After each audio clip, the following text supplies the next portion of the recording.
Kita lanjut lagi kisah menantu pahlawan negara. Jangan lupa like, subscribe, share video dari Alta TV, biar Mimin semangat untuk update video-video terbaru. Tonton juga video-video lain dari Alta TV ya, Alta TV mantap. Terima kasih. Bab 31 sampai bab 35. Bab 31 berenang pulang. Luna, lihatlah suamimu ini, dia bahkan mengusir kakekmu pergi. Sambil menatap Luna dengan dingin, Tuan Besar Basagita menunjukkan sikap seorang kepala keluarga dan berkata, aku perintahkan kamu untuk segera bercerai dengannya. Luna, dengar enggak, kakek suruh cerai dengannya, kamu berani melawan. Semua anggota keluarga Basagita menatap Luna dengan sinis. Di keluarga Basagita, ucapan Tuan Besar adalah hal mutlak dan tidak ada yang berani melawannya. Namun, Luna justru menjawab dengan tegas, kakek, pernikahanku adalah urusanku, nggak ada yang boleh ikut campur. Tuan Besar Basagita berkata dengan marah, Luna, apakah kamu masih menganggap kakekmu ini? Melihat Luna tidak menjawab, dia pun melihat ke arah Jaki dan Desi, lalu berkata, kalian, cepat suruh anak kalian cerai dengan Ardika. Jaki juga tidak menjawab. Sambil mendengus dingin, Desi pun menjawab, Tuan Besar, cukup. Kalau Luna bercerai dengan Ardika, dia harus mengandalkan siapa? Mengandalkan keluarga Basagita. Ketika perusahaannya hampir bangkrut, kalian bahkan menyuruhnya pergi menagih utang ke Kak Hercules. Ketika dia diganggu oleh Ferry, kalian menyuruhnya menyerahkan diri ke kantor polisi demi melindungi keluarga Basagita. Menurutmu, sebagai orang tua Luna, apakah kami akan bersikap kejam seperti Tuan Besar dan mencelakakan anak sendiri? Makin berbicara, Desi terlihat makin kesal, marah dan ekspresinya juga menjadi ganas. Seolah-olah semua penghinaan selama bertahun-tahun akhirnya berhasil dikeluarkan. Dia tiba-tiba berteriak ke arah Juna, kenapa diam saja? Cepat usir mereka semua. Juna yang terkejut karena teriakan itu langsung melambaikan tangannya. Usir mereka. Semua anggota keluarga Basagita pun diusir oleh Satpam. Ardika, bajingan kamu, beraninya kamu memperlakukan kami seperti ini. Sambil berjalan, Wisnu juga terus berteriak, tunggu saja, lihat saja bagaimana aku membalasnya nanti. Ardika tersenyum sambil berkata, aku lupa kalau kita masih ada taruhan. Sekarang kamu kalah, bukankah kamu seharusnya loncat ke danau dan berenang pulang? Loncat kepalamu, taruhan apa? Kenapa aku nggak tahu? Wisnu langsung pura-pura amnesia. Kalau begitu, aku akan membantumu. Ardika tiba-tiba mendekat, lalu mengangkatnya seperti seekor anak ayam. Ardika lalu berjalan keluar dan datang ke samping danau. Biur, Wisnu yang dilempar ke danau terus menjerit sambil mengayunkan tangannya. Biarkan dia berenang sebentar, baru ditolong.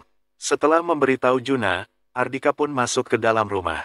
Di dalam villa, ketika seluruh anggota keluarga Basagita pergi, Desi pun memeluk Luna dan menangis dengan keras. Luna pun berkata dengan tak berdaya, Bu, kenapa kamu nangis? Kita sudah mengusir mereka, kan? Ibu seharusnya merasa senang, rumah ini tetap punya kita. Aku bahkan terkejut melihat tampang ibu ketika marah tadi. Jaki tersenyum dan berkata, dulu, ibumu adalah wanita galak. Beberapa tahun ini, dia terus menahan diri demi keluarga kita. Kita harus berterima kasih kepada Ardika. Siapa wanita galak? Desi menoleh ke belakang, lalu memukul suaminya sambil tersenyum. Setelah menahan diri selama bertahun-tahun di keluarga Basagita, hari ini akhirnya dia bisa berdiri dengan tegak. Hari ini, mereka pun pindah ke Villa Cakrawala. Mereka makan malam dengan ceria. Di meja makan, Desi mengatakan dengan bangga bahwa dia akan mengadakan pesta pindah rumah. Dia ingin mengundang tetangga dan teman-teman akrabnya.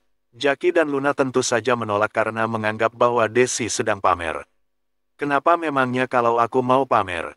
Sebelumnya, mereka yang sering pamer di depanku. Kenapa aku nggak boleh pamer? Kata Desi dengan tegas dulu, dia memang tidak punya kesempatan untuk pamer. Di dunia ini, manusia mana yang tidak punya harga diri? Bab 32 membangun kembali asosiasi bahan bangunan. Ardika tersenyum dan berkata, Bu, aku mendukungmu. Yang penting ibu senang. Menantuku memang paling baik. Kalian nggak bisa dibandingkan dengan Ardika. Setelah mendapat pendukung, Desi langsung merasa senang.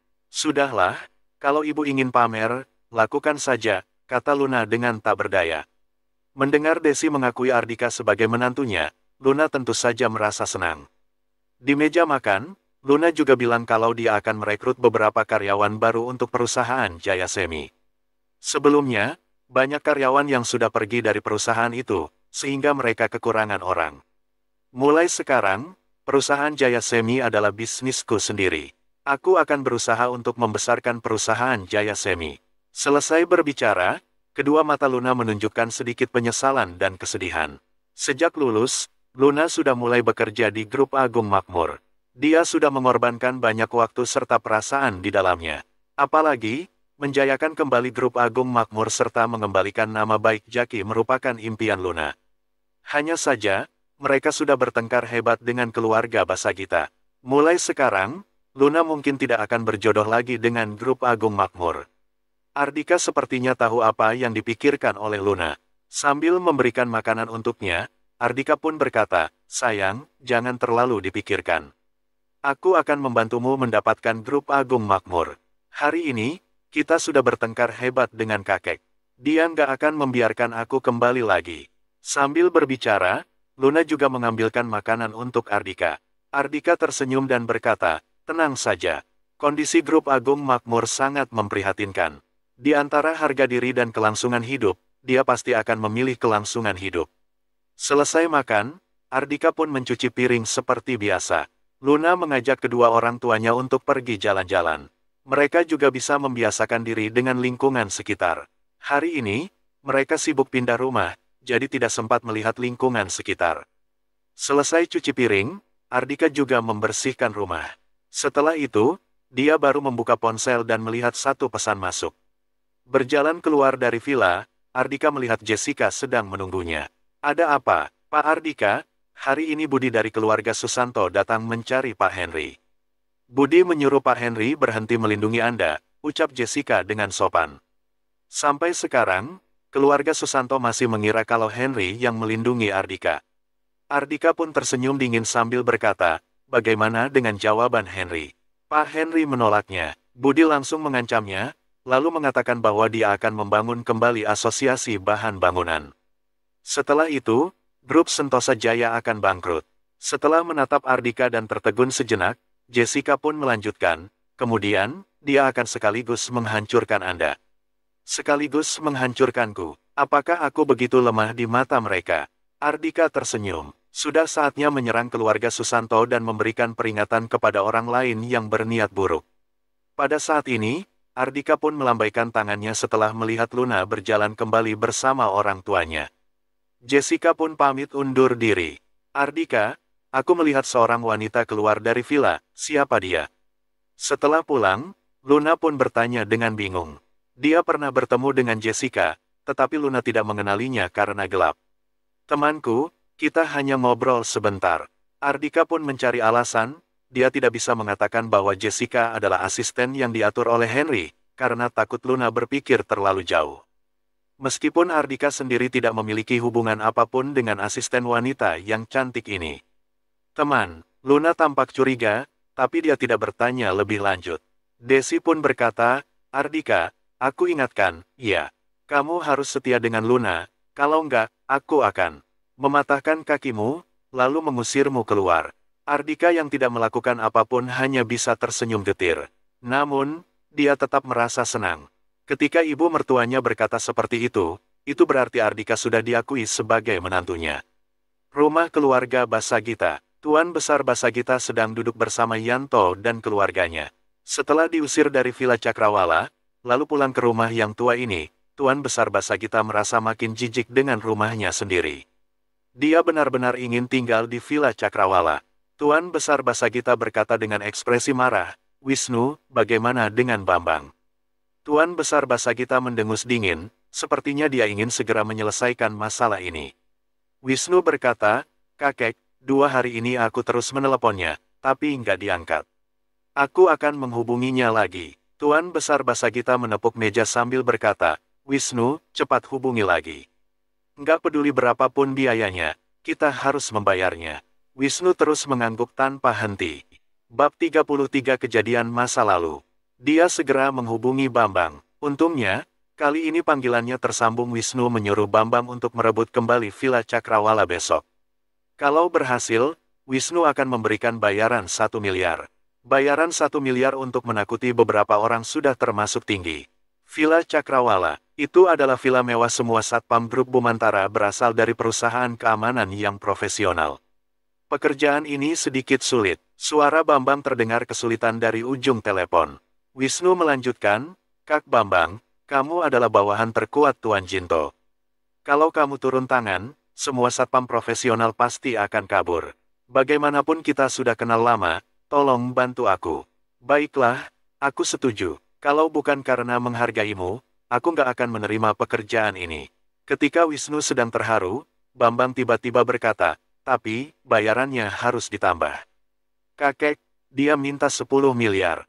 Wisnu memberitahu Tuan Besar Basagita sambil menutupi ponselnya. Semua orang langsung terkejut. 10 miliar, kenapa dia tidak pergi merampok saja? Setelah ragu sejenak, Tuan Besar Basagita pun mengangguk sambil berkata, baiklah, 10 miliar.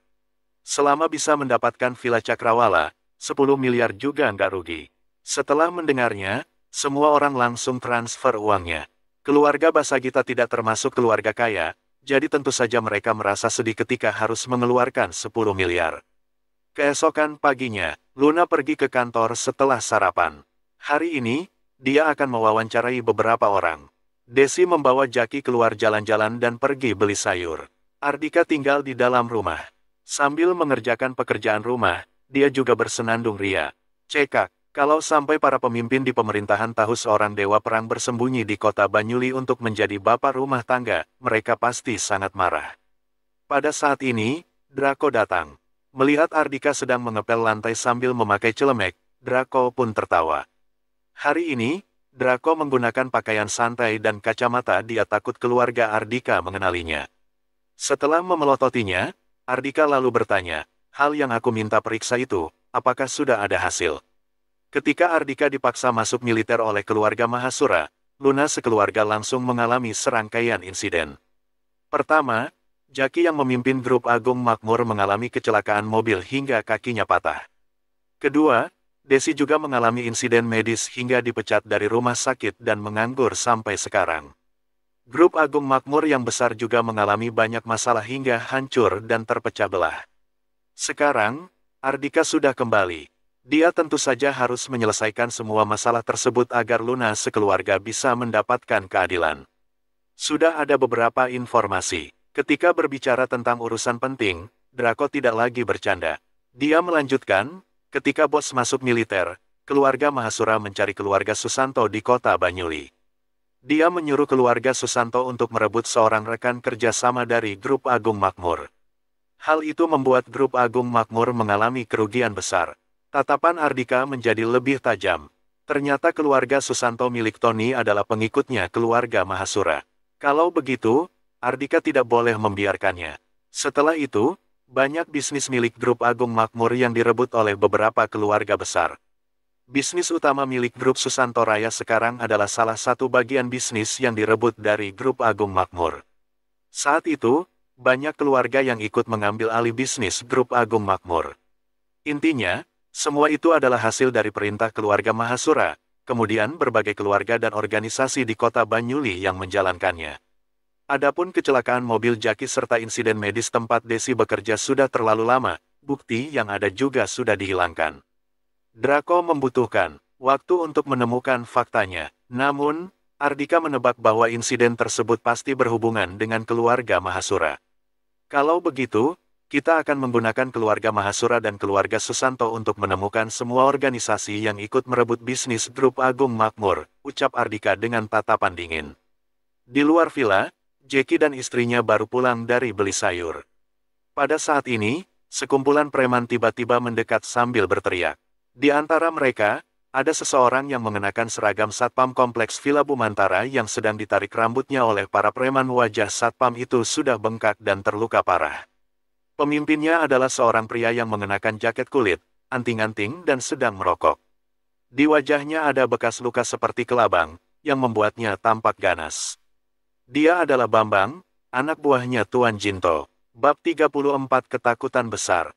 Bambang tiba-tiba berteriak, "Oi, tua bangka, berhenti kalian." Ketika menoleh ke belakang dan melihat banyak preman, Desi langsung berhenti karena ketakutan. Bambang mendekat dengan gaya sombong, lalu berkata, kalian adalah orang keluarga Basagita yang tinggal di Villa Cakrawala, kan? Hari ini, kalian harus pindah, kemudian langsung dipatahkan. Bambang menjerit dengan ekspresi kesakitan. Draco tidak bermaksud untuk berhenti, tetapi malah ingin membunuhnya. Cukup, Draco. Ardika tiba-tiba menghentikannya. Setelah melihat kedua mertuanya yang pucat karena ketakutan, Ardika pun melambaikan tangannya sambil berkata, suruh mereka pergi. Draco langsung melempar Bambang keluar. Dengan bantuan dari dua orang anak buahnya, Bambang segera berlari pergi. Setelah berlari beberapa saat, Bambang menoleh ke belakang dan mengancam, bosku adalah Tuan Jinto. Kalau kalian nggak mau mati, sebaiknya pindah dari Villa Cakrawala hari ini juga. Kalau enggak, kalian pasti akan mati. Bambang tidak tahu kalau dirinya baru saja selamat dari pembunuhan, dia masih saja berlagak sombong. Setelah mendengus dingin, Ardika pun berkata kepada Draco, suruh mereka berenang pulang. Kemarin, Wisnu mendapatkan hukuman yang sama. Ketika naik ke atas, seluruh tubuhnya terus gemetar karena kedinginan.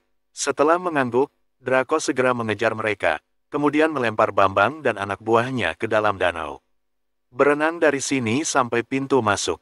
Siapapun yang berani keluar lebih awal, jangan salahkan aku. Di musim hujan seperti ini, menyentuh air danau saja terasa sangat dingin, apalagi harus berenang di dalam danau. Mereka pasti akan sakit parah.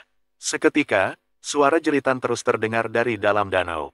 Melihat Draco berjalan kembali, Desi yang ketakutan segera bersembunyi di belakang Ardika. Dia lalu bertanya dengan gemetar, Ardika, siapa orang itu?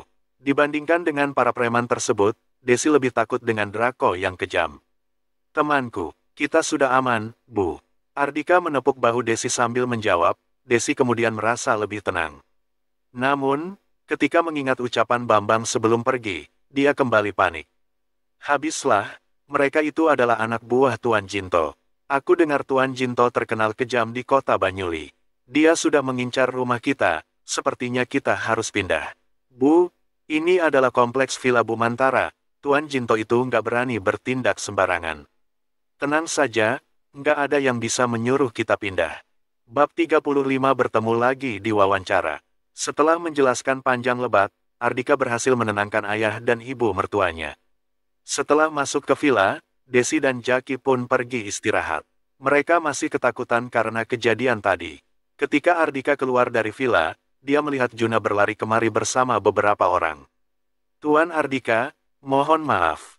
Satpam kami nggak bisa menjalankan tugasnya dengan baik, sehingga membiarkan para preman menerobos masuk ini adalah tanggung jawab kami.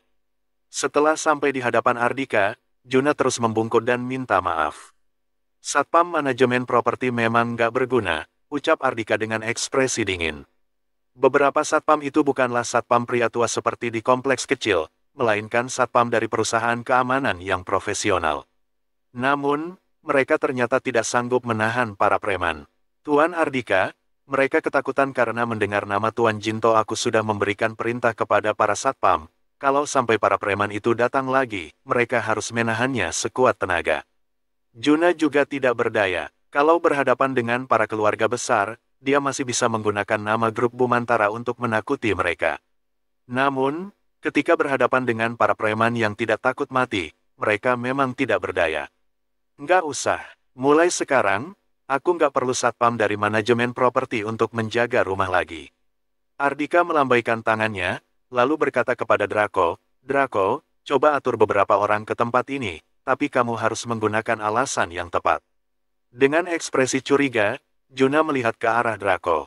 Salam kepada komandan. Setelah terdiam 2 detik, Juna yang terkejut segera membungkuk. Di saat yang sama, perusahaan Jaya Semi. Selanjutnya, ucap Luna kepada asistennya setelah selesai mewawancarai seorang kandidat. Tak lama kemudian, seorang wanita berjalan masuk, lalu berkata, Pagi, Bu Luna, nama saya Jenny Al-Lunai.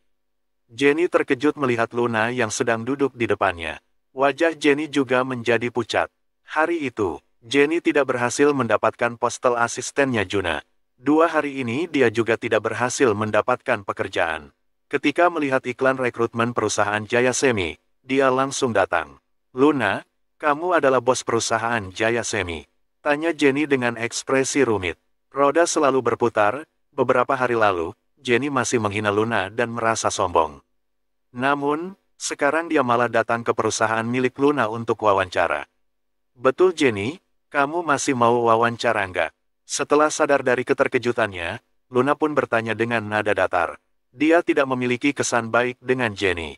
Aku pikir-pikir dulu.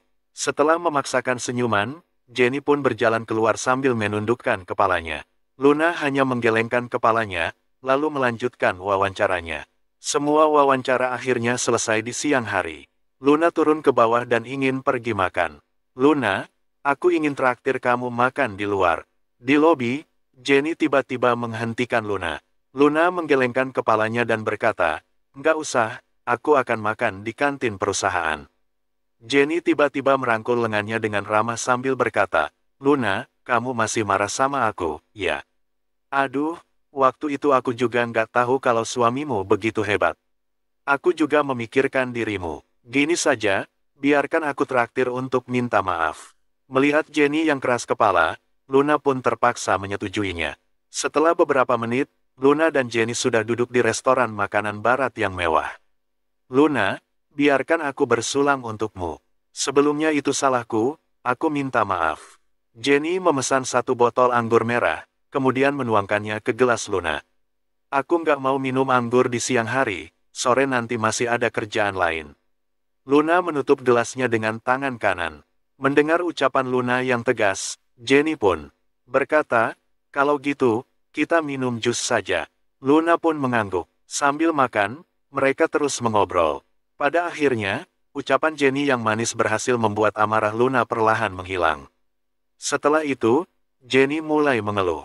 Dia mengeluh kalau 2 hari belakangan ini semua wawancaranya sudah ditolak, suaminya juga dipecat.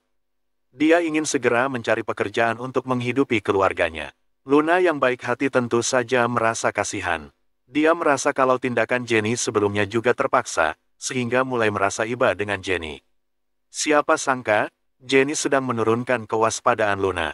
Melihat waktunya sudah tepat, Jenny segera berkata, "Luna, hari itu aku pergi ke grup Bumantara untuk wawancara. Kebetulan aku bertemu suamimu yang pergi membeli perabot.